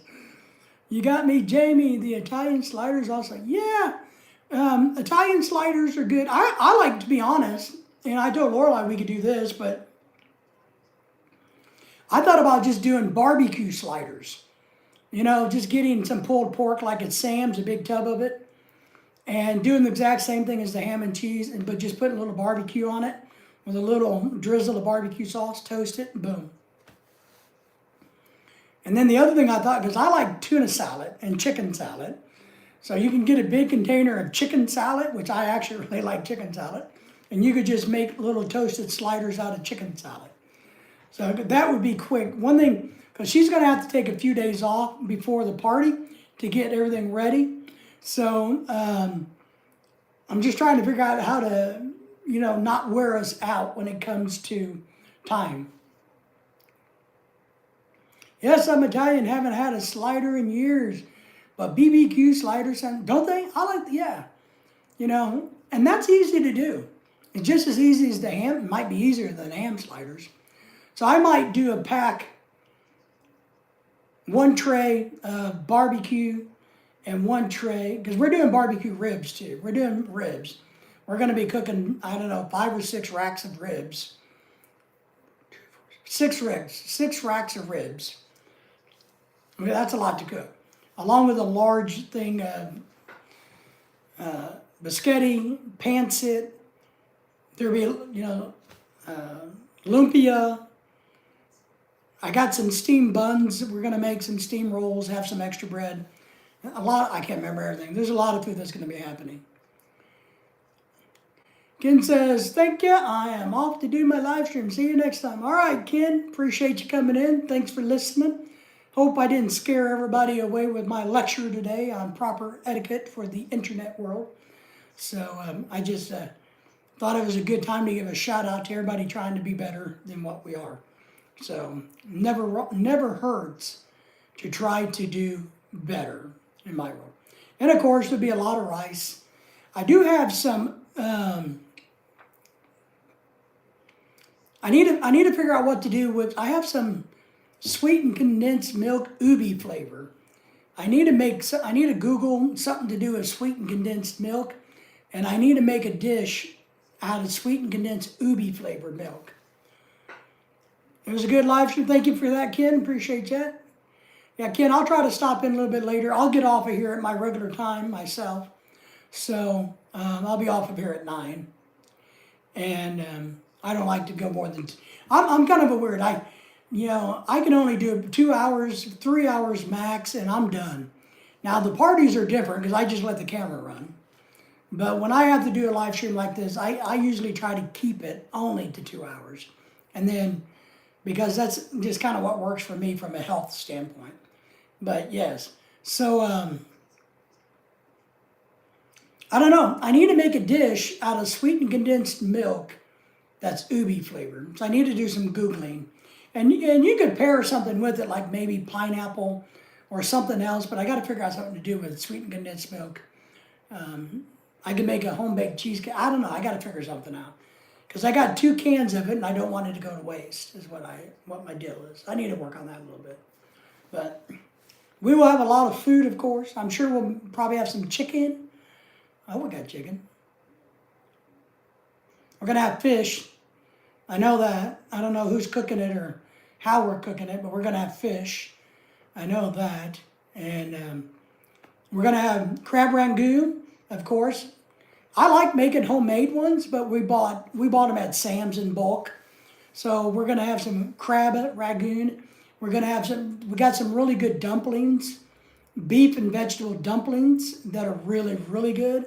And we got another type that has scallops and shrimp in them that are really good. Those are going to be steamed. One is going to be fried. So we'll have fried and steamed dumplings. I don't know if we're going to have shoe pow or not. Those are the steamed buns with the meat in it. So, but then we got to figure out the drinks. We'll probably just buy some soda. I don't know. I got these really nice drink containers. I just don't know if I want to make a fancy drink. Because one thing I know is they don't really drink it. I've learned over the years that they don't seem to drink like the fruit punchy type of drinks. They don't seem to drink them. All this food is making you hungry. Well, you'll have to come down for the party and get a plate. I'll ship you a plate. But I like to make drinks, not alcoholic drinks, but drinks like fruit juice and green tea and fruit in it, floating around in watery drinks or whatever you want to call them. But people don't seem to drink them. They just don't, unless they're really, really, really sweet. And I don't like to make sweet drinks. I like to make them more, like cucumbers and apples and oranges in them, that type of drink. So I don't think I think we'll just buy soda. We got plenty of alcohol. Now I will have to hide the Red Horse beer that James sent me. I'll pull it out of the refrigerator and I'll pull it out of the pantry. Because if I leave it out there, the American guys will drink every bit of it. They will see it and take it. So which, will be okay because we kind of have a rule that if it's in our kitchen, you can have it. We don't, you know what I mean? So, but I don't want people drinking that. I'll have to hide it back here in my office. I'll have to hide it. I know a lot of people have started buying packs of water and then buying those packets people can put in their, their own drinks. Yeah, we thought about that too. What we usually do, what usually gets consumed the most here is just bottled water and soda. And now they'll bring some wines, and we got some wines and alcohols here that they can drink all they want. We don't care. But usually they just like Sam's water. That seems to be the most targeted thing is Sam's water or a bottle of Pepsi or Coke. During the summer when we have parties outdoors, I put extra Gatorade in the coolers. And that works well because some of the guys really like Gatorade during the summer, especially me. But here we usually just in Sam's water, just throw out. We'll have a whole bunch of Sam's water and most of that will be gone throughout the night. Now the only bad thing is when we clean up the party, we will walk around and probably find 10 or 20 different half-drank Sam's bottles around the house. But the good thing is we water the plants with it. So what we do, anybody want doo-doo? What we do is we have little stickers that people can write their names on it and put it on their drink cups. Really, I like Snapple. I haven't had Snapple in a long. I'll have to start watching that. I like Snapple. I'm a big Snapple fan. I am.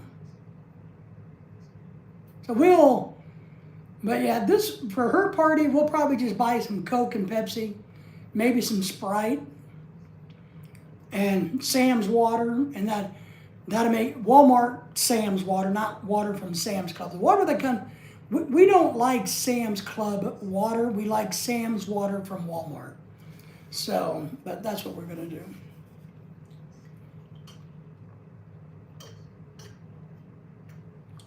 That's what we're gonna do. I'm kind of looking forward to it. I think I'm looking forward to the party being here and getting over. Oh, I got to go wrap Lorelai's present. I got to wrap Lorelai's present. We bought some wrapping paper over the weekend. It's already here. It comes in a custom box, but apparently I'm going to wrap it. Maybe I can do that tonight. That'll make her happy if I wrap it. I got to find all the wrapping stuff and the scissors.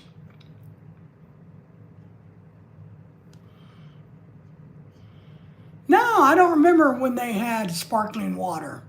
I remember last year they tried that tea. They tried to have Sprite tea. Did you see that at the Walmarts? They had tea. I don't remember what they called it, Sprite tea or something. But it sucked. I had one and went, oh, this is bad. It looks like they took half Sprite and half tea and mixed it together. Wow. Yeah, I don't remember that. I'm not a big sparkling water fan. One, because I think it promotes weight gain because of the bubbles. So, plus I don't like bubbles. I'm an anti-bubble guy. But I'm not a big, when we go places and they serve sparkling water, I crack the cap and shake it up and get all the carbonation out of it, and then I drink it. You know, they're probably looking at me like, man, what an asshole. I just gave him a $4 bottle and he made it flat, you know, so, because we go to places sometimes where they serve, you know, as part of the entry, Perrier or whatever that stuff is, and just not into it. But it's great for cooking. Carbonated water is what you want to use to soak chicken in, because the bubbles get inside the chicken meat and makes it really tender. Yeah, I heard you, I Googled that. I actually found that at Walmart. After you guys talked about that one time, I went digging for it. They do sell it at our local Walmart here. They sure do. I found it. I still haven't bought any, but I found it. So, all right, my friends, it's about 9 o'clock here for me, so I think we're going to wind this one down. Maybe we can come back on Friday night and talk about aliens and all kinds of other cool stuff. But I probably made a lot of people mad tonight with my ranting and raving. So, but nobody has to listen to me. Nobody has to take my advice. So, Pat, we appreciate you, everybody. Dennis in the air, flying to Mexico to hook up with women. All right, everybody, thank you. We'll be live again during the middle of the week. I think I'm going to try to do an early live and then back Friday night. So take care, everybody, and we'll see. If you need anything, let us know.